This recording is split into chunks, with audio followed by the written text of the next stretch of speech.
Bonjour Internet et bienvenue sur Pandemonium TV, la chaîne dédiée aux jeux et aux figurines qui me plaisent. Je suis l'homme Joff et aujourd'hui je suis pas tout seul. Je lance un format de vidéo qui sera spécifique à Carnage pour le moment, qui va s'appeler Vue de profil et qui sera un peu l'occasion de présenter une figurine, de regarder son profil, la façon dont on le joue et tout ça avec un invité parce que je suis pas assez bon joueur pour avoir le recul sur toutes les figurines déjà, même pas sur la moitié des profils des factions que je joue de toute façon. Et puis, c'est bien d'avoir aussi un peu de monde sur la chaîne, quoi. Dans cette première vidéo, on va démarrer avec le négociateur de la guilde, et mon invité, vous allez le reconnaître tout de suite. Salut, merci de m'avoir invité, ça fait toujours plaisir. Je te remercie d'être venu, surtout que tu viens de loin, ça n'a pas dû être facile. Encore une fois, mille merci de participer à cette première. On s'affiche tout de suite la figurine, voilà, le négociateur de la guilde. Alors elle est vendue dans un pack avec le négociateur de la guilde et donc trois cartes. Les trois cartes, il y en a une pour le négociateur lui-même et une carte dédiée au profil de Kill Sénéchal et une pour la carte de stratégie de Kill Machiavélique. Donc qui on va pas en parler, hein, c'est une figurine Karn pour le coup, nous on va parler uniquement du négociateur de la guilde. Euh, la figurine en elle-même est plutôt cool à peindre, elle a une petite posture de petit vieux qui est une sacrée saleté. Un petit peu difficile à coller parce que j'ai trouvé que le chapelet était fragile. J'ai cassé les deux. J'ai monté deux négociateurs, les deux fois j'ai cassé le chapelet. Mais sinon, c'est plutôt une figue assez fun à peindre et à monter. Donc on va regarder vite fait son profil. Donc négociateur de la guilde, 110 couronnes, niveau 2, limitation 2, donc pas plus de 2 dans un fer de lance. Donc niveau 2, il a 2 dés de maîtrise. Les dés de maîtrise sont toujours les mêmes, c'est-à-dire défense, magie et scénario, ce qui fait qu'il est relativement stable. Il se trimballe 9 PA et 26 points de santé, c'est plutôt correct, sans être énorme, mais plutôt correct. Il a une petite armure, on va appeler ça plutôt une tunique, mais pour la guilde c'est plutôt pas mal, avec 8 points de structure sur son armure. En termes de profil même, il a 4 partout sur les caracs de combat, donc c'est relativement stable, hein. Il a pas l'air d'un combattant, mais il est mieux qu'un Dogon par exemple, et là où il est vraiment balèze, c'est sur la témérité et l'intelligence, puisqu'il est à 5 et 6, hein. Encore une fois, c'est plutôt balèze. Ce qui est intéressant, encore une fois, avec une figue sur Carnage, c'est d'aller voir les caracs, mais aussi les règles spéciales. Donc lui, il a uniquement des équipements pour emmerder le monde, c'est-à-dire une bourse bien remplie, une ruse du pleutre, une amulette du culte et une dague à rouelle. Et puis il a une compétence qui est maître objectif. Donc dans l'ensemble, la bourse bien remplie, la ruse du pleutre et l'amulette du culte sont des objets plutôt défensifs, même si l'amulette du culte peut servir pour lui lancer des sorts amis, mais pour ça, il faut le recruter dans une autre faction, c'est moins intéressant. Et la dagger well, c'est clairement un objet défensif, puisque ça force l'adversaire à relancer des dés. Le maître objectif, c'est pour réussir encore mieux les scénarios. Donc, on va en parler, je suppose, un peu plus tard avec toi, Amjof. Ouais, c'est vraiment un profil sympa, parce que si tu regardes, il est pas très limité dans ses caractéristiques. C'est-à-dire que comme il démarre de 4 à minima dans toutes ses caracs, voire 5 ou 6 en T et en I, il va se retrouver dans des situations de scénario où, clairement, il va démarrer plus haut que la brute. Déjà pour tout ce qui est lire déchiffré, évidemment, là il est carrément pro, il démarre sur des seuils pas possibles au-delà de 10, mais même pour casser une caisse, il démarre quand même à 8. Et 8, c'est déjà beaucoup pour casser une caisse, donc la plupart des agents sombres n'y arrivent pas, dans la faction en tout cas, je parle même pas des Logons ou des jardiniers. Enfin, c'est vraiment un profil intéressant en termes de carac, il monte assez haut. Et quand la bagarre commence, le cumul de ses compétences ruse du pleutre, de la compétence bretteur et de ses 4 partout, fait que globalement il peut se défendre correctement contre à peu près n'importe qui. Alors, c'est pas Enguerrand, il va finir par s'en prendre une et il va finir par mourir, hein. S'il se fait tomber dessus par Tarsak ou par les deux jumeaux Suke et Kaito, il est mort.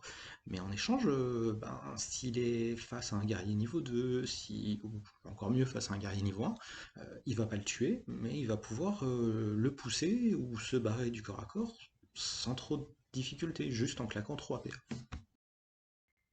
Et donc j'en viens à ma question, cette figurine-là, comment tu la joues? Donc il n'y a pas de question de niveau, puisqu'elle a qu'un seul niveau, quels équipements tu lui mets, voilà, dis-nous en plus, Joff. Alors comment je le joue? En fait c'est une figurine à laquelle j'ajoute rarement quelque chose. Pour 110 couronnes, je le trouve génial. Alors je suis sûr qu'il y a moyen hein, de trouver des combos pour aller ajouter un petit quelque chose, lui donner peut-être du poison, une ruse du guerrier, enfin il y a certainement des trucs à faire pour aller le booster. Peut-être un arc, mais ça le rend un peu cher.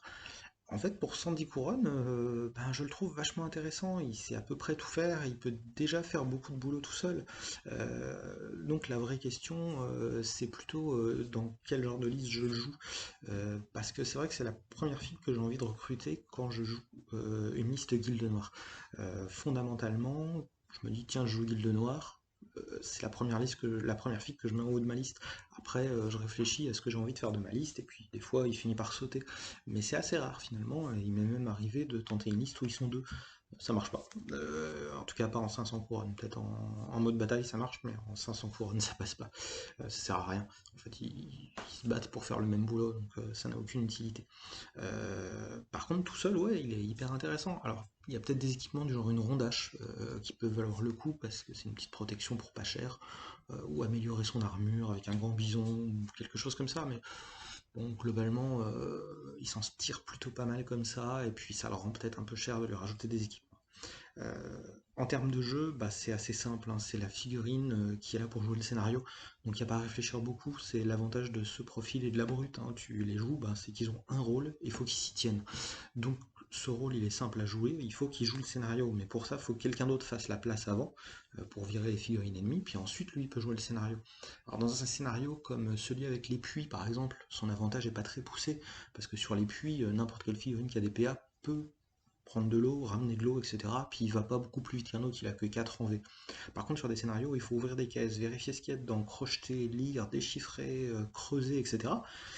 Il a un bon profil et il s'en sortira mieux que la plupart des figurines du jeu. Donc encore une fois, c'est ce genre de figurine que j'ai envie de sortir tout le temps à cause de ça. Ok, ok, je vois bien. Et tu le joues spécifiquement dans quel genre de liste enfin, voilà, tu peux nous présenter une petite liste à 500 couronnes pour qu'on puisse se faire une idée de comment tu le sors, toi, ce fameux négociateur de la guilde? C'est une bonne question, merci de me l'avoir posée. Alors, comme je le disais, c'est une fille que j'ai envie d'inclure quasiment automatiquement dans mes compos. Donc je vais te donner une liste que je vais appeler ma liste Anonymous sur 500 couronnes. Alors c'est pas que je gagne en la jouant, mais c'est qu'elle est intéressante à jouer, et puis surtout elle sort des classiques Matisse, Barbatos, Gaker, etc. Puisqu'il n'y a que des anonymes dans cette liste, donc elle a plutôt un petit charme. Dans cette liste, je joue le négociateur sans sa dague, mais je lui mets une canne parce que j'ai besoin de points. Je prends une brute avec une pertuisane, parce que la brute avec la pertuisane, ça lui donne une allonge, et bah, c'est lui qui va nettoyer la route devant le négociateur. Je prends un agent sombre au niveau 1, je lui vire sa dague, je lui donne un arc, pas un arc court, un arc, pour mieux tirer tout simplement. J'ai un autre agent sombre au niveau 1, sans dague, mais avec une lance, parce que j'aime bien, c'est plutôt pratique d'avoir une petite allonge. Et enfin, j'ai un agent sombre niveau 3 à qui je vire la dague, je lui donne 5 javelots et une rondache. Tout ça, ça nous fait une liste avec 9 niveaux. Potentiellement, j'en mets que 6 sur la table, mais surtout une liste qui est plutôt fun à jouer. Alors, il faut beaucoup jouer sur l'esquive, sur l'instinct de survie, sur les capes d'ombre. Le négociateur va pas à la bagarre, c'est vraiment que la brute qui va nettoyer une figurine adverse qui aura déjà été épuisée par les autres, mais c'est plutôt tentant. À ce jour, avec cette liste que j'ai déjà joué une fois en tournoi et peut-être une fois dehors. J'ai beaucoup plus de défaites que de victoires, mais je me suis plutôt marré à chaque fois. Et il y a eu quelques coups assez héroïques, en particulier du négociateur qui a toujours été là pour jouer le scénario, et même si j'ai perdu, lui, il a fait son boulot. Cette première émission vue de profil est maintenant terminée. Je voulais remercier le Mjoff de s'être déplacé et de nous avoir montré son super t-shirt Dune, hein. Mjoff, je t'adore, t'es une star pour moi. Voilà, merci d'être venu. J'espère que ce petit format vous a plu. La prochaine fois ce sera pas tout à fait pareil, hein. Je vais essayer de faire un truc avec un vrai invité qui va se déplacer, et donc ce sera plus interactif. En tout cas, on pourra discuter pour de vrai. Ce sera plus un échange qu'une série de questions un peu à la volée avec quelqu'un qui répond du tac au tac ou presque. Il y aura peut-être plus de vannes aussi. En tout cas, merci à tous ceux qui se sont abonnés, qui ont mis des commentaires, des pouces bleus, etc. N'hésitez pas à laisser des commentaires. En particulier, dites-moi si vous jouez cette figurine-là, si vous aimez l'affronter, si vous aimez la sortir, si vous avez aimé la peindre. Moi, j'ai aimé la peindre. Voilà, n'hésitez pas de toute façon. Dans une prochaine vidéo sur vue de profil, bah, je tenterai d'avoir un invité, donc on verra bien de quoi on parle, ça dépendra de l'invité. On parlera pas de la même chose si on parle à un joueur Fang et à un joueur Goon. Mais on va trouver, et voilà, d'ici là, porte-toi bien, et n'oublie pas de négocier avec la guilde.